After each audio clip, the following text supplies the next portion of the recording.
Bom dia, boa tarde, boa noite, paz e bem. No Paz e Bem de hoje, nós continuamos a reflexão sobre o livro de Gustavo Gutierrez, Teologia da Libertação, Perspectivas. Gente querida, gente amada, então na semana passada, na segunda-feira passada, conversávamos sobre a introdução nova que Gutierrez faz para o seu livro já clássico. E o nome dessa introdução chama-se Olhar Longe. Hoje, Gutierrez trabalha a questão da presença nova. E ele vai dizer assim: o que frequentemente chamamos o fato maior da vida da igreja latino-americana, a participação dos cristãos no processo de libertação, é expressão de um vasto acontecimento histórico, a irrupção dos pobres. Nossos dias estão marcados pela presença nova daqueles que de fato estavam ausentes de nossa sociedade e da igreja. Ausentes porque de nenhum ou irrelevante significado e sem a possibilidade de manifestar seus sofrimentos, solidariedades, projetos e esperanças. Resultado de longo processo histórico, essa situação começou a mudar nas últimas décadas. Na América Latina, mas também na África, na Ásia, nas minorias raciais, de países opulentos e também de países pobres. Acrescenta-se a eles um movimento importante e diversificado. A nova presença da mulher, especialmente a dos meios populares, duplamente explorada, marginalizada e desprezada.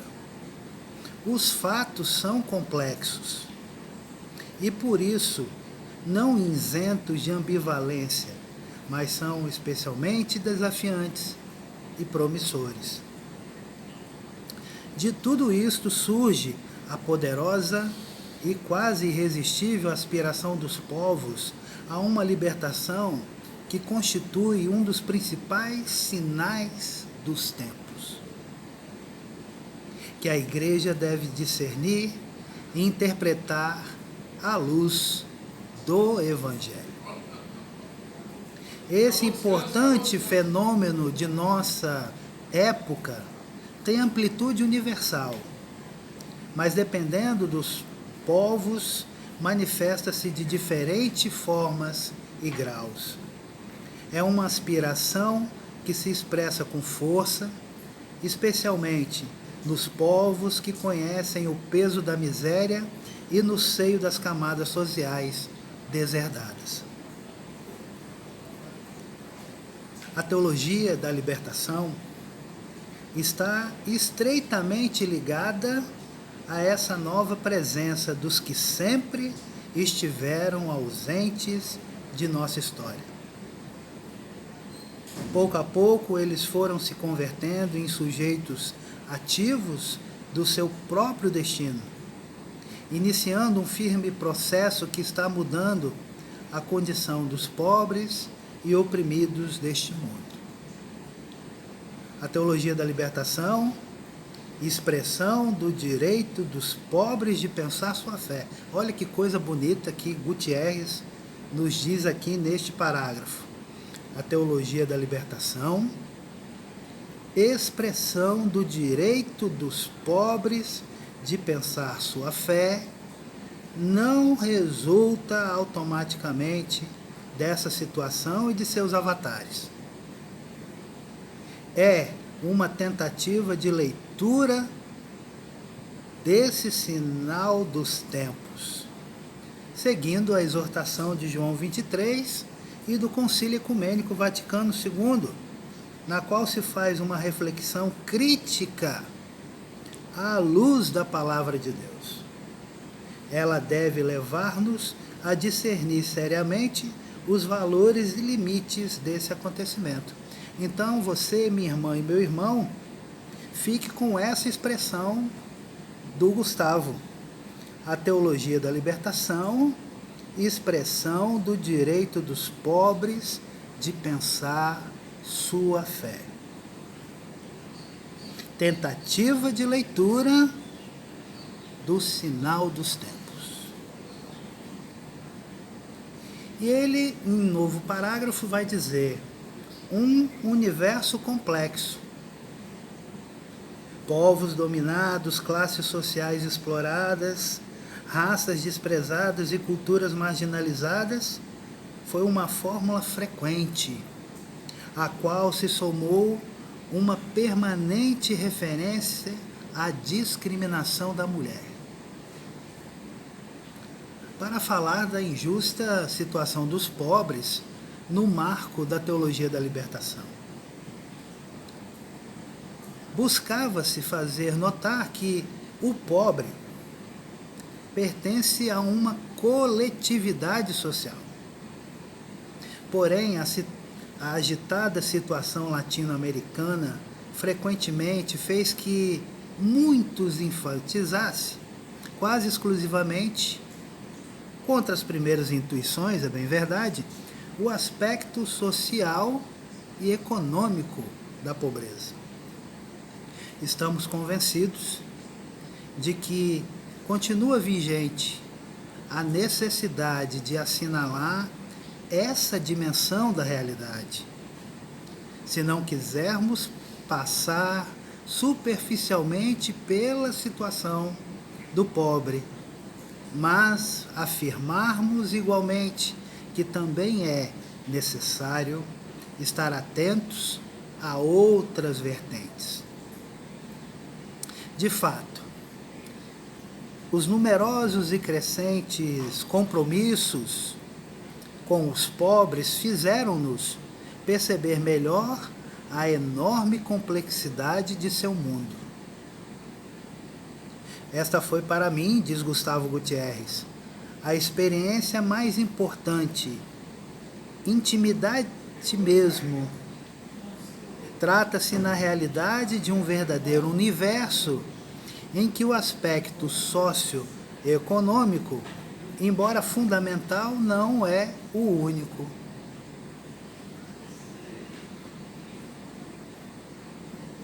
Em última instância, olha que coisa forte, Gutierrez vai dizer agora.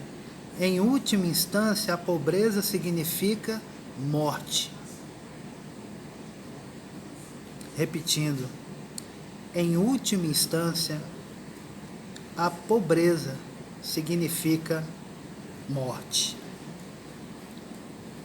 Carência de teto e de alimento, impossibilidade de atender devidamente às necessidades de saúde e educação, exploração do trabalho, desemprego permanente, desrespeito à dignidade humana e injustas limitações à liberdade pessoal nos campos da expressão, do político e do religioso. Sofrimento diário.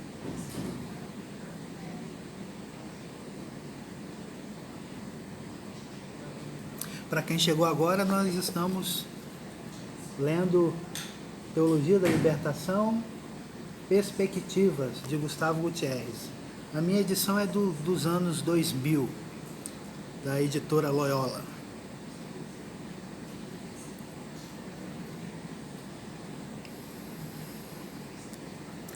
É uma situação destruidora de povos, famílias e pessoas, que Medellín e Puebla qualificam de violência institucionalizada, a qual se somam em vários lugares as inúmeras e inaceitáveis violências terroristas e repressivas. Ao mesmo tempo, é importante recordar: a pobreza não consiste só em carências. Muitas vezes o pobre possui uma cultura com valores peculiares. Ser pobre é um modo de viver, de pensar, de amar, de orar, de crer e esperar, de passar o tempo livre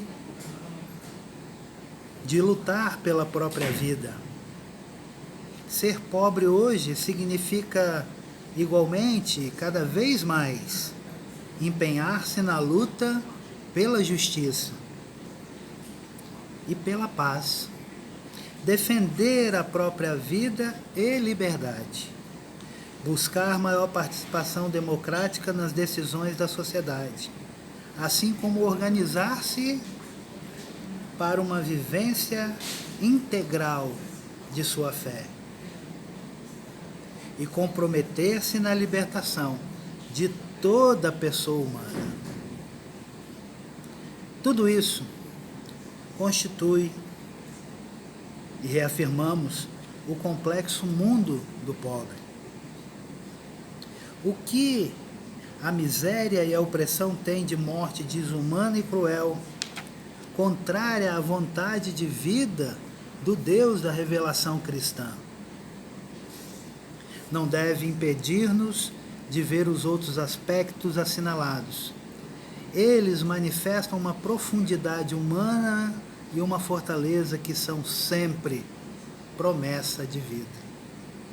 Nessa percepção baseia-se, parece-nos, uma das mudanças mais profundas em nossa maneira de ver a realidade da pobreza e, por conseguinte, nosso juízo global a respeito. Por outro lado, e de modo convergente, houve um processo que levou à maior consciência da existência do problema racial entre nós. Uma de nossas mentiras sociais é afirmar que não há racismo na América Latina. Talvez não haja leis racistas como em outros países, mas existem costumes racistas profundamente arraigados, que não deixam de ser graves por estarem encobertos. A marginalização e o desprezo pelas populações índias e negras são situações que não podemos aceitar, nem como seres humanos, nem muito menos como cristãos. Hoje, cresce entre elas a percepção da própria situação e, consequentemente, a reivindicação de seus direitos humanos mais elementares.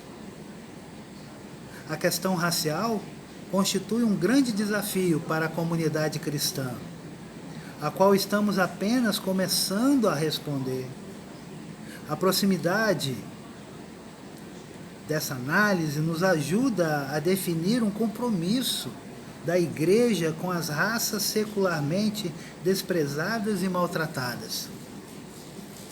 Os valorosos esforços de um Bartolomeu de Las Casas, de um Antônio Valdivieso e de tantos outros, ontem e hoje, assinalam um caminho que devemos empreender em conformidade com a conjuntura histórica atual. Uma das mais sutis dificuldades para perceber as condições em que vivem as mulheres é seu caráter quase escondido, feito hábito, vida diária, tradição cultural, até o ponto de, quando a denunciamos, parecemos gente um pouco esquisita, empenhada na dissidência. Em Medellín, o assunto apenas esteve presente. Puebla iniciou uma reflexão a respeito. Hoje, cresce o número de pessoas comprometidas, mulheres e homens, com essa reivindicação, ao mesmo tempo que se aprofunda o conhecimento de um estado de coisas intolerável. A complexa situação que esboçamos significa para nós um desafio não pequeno para o trabalho pastoral e para o compromisso das igrejas cristãs. Consequentemente, constitui um desafio também para a reflexão teológica. Neste campo, é longa a estrada a ser percorrida. os temas culturais, raciais, da situação da mulher estarão. Os primeiros passos são promissores, cada vez mais presentes na teologia da libertação. A parte mais importante dessa tarefa, apesar dos impedimentos atuais, sem dúvida, caberá àqueles que pertencem a esses grupos. A presença, enquanto protagonista, certamente não pode ser improvisada, mas a voz desses setores desprezados começa a ser ouvida e esse fato está prenhe de futuro. Trata-se, sem dúvida, de um dos valores mais ricos dessa linha teológica para os próximos anos. Foi de grande ajuda nesse terreno o diálogo com teologias feitas em âmbitos diferentes do nosso. Em contatos diretos com grupos cristãos de outros países e continentes, bem como em encontros com quem busca refletir teologicamente nesses contextos, aprendemos muito de realidades diferentes da latino-americana e, além disso, chegamos a valorizar e a compreender melhor aspectos de nosso povo que haviam permanecido na obscuridade de uma teoria pouco ou não correlacionada com a prática. Isto nos levou a olhar com novos olhos nosso mundo racial, cultural e de discriminação da mulher. O fruto mais significativo dos diálogos e de outras atividades ligadas a eles, entre teólogos do terceiro mundo, talvez tenham sido a ampliação de nossa compreensão do mundo do pobre, ligados como estamos à vida de nossos povos. Todos levamos para esses encontros a preocupação de falar sobre o ambiente do qual viemos, sobre suas vivências e reflexões. Sem dúvida, pouco a pouco, aprendemos que é mais importante escutar o que os outros têm a dizer a partir de suas respectivas situações, tomados pela vida e morte dos pobres da América Latina, como pela riqueza das comunidades cristãs que nascem e dão testemunho até o martírio do Senhor no meio deles. Talvez nos tenhamos centrado demasiadamente nessa realidade. Devemos confessar que nesses contatos temos ganhado ao apresentar nossa esperança e ao fazer-nos mais sensíveis ao sofrimento de grupos humanos, geográfica e culturalmente distantes de nós, mas próximos também, como consequência paradoxal da dor dos projetos de nossos próprios povos. Neste complexo e amplo universo dos pobres, as notas predominantes são, por um lado, sua insignificância para os grandes poderes que regem o mundo de hoje, e por outro, seu enorme caudal humano, cultural e religioso, particularmente a capacidade para criar, nesses campos, novas formas de solidariedade. É assim que Gustavo Gutierrez, nessa sessão da sua introdução do livro Teologia da Libertação Perspectiva, nos apresenta uma forma de vivê-la. Sermos, cada dia, solidários. Gente querida, gente amada, Deus abençoe vocês, paz e bem, vida longa e próspera.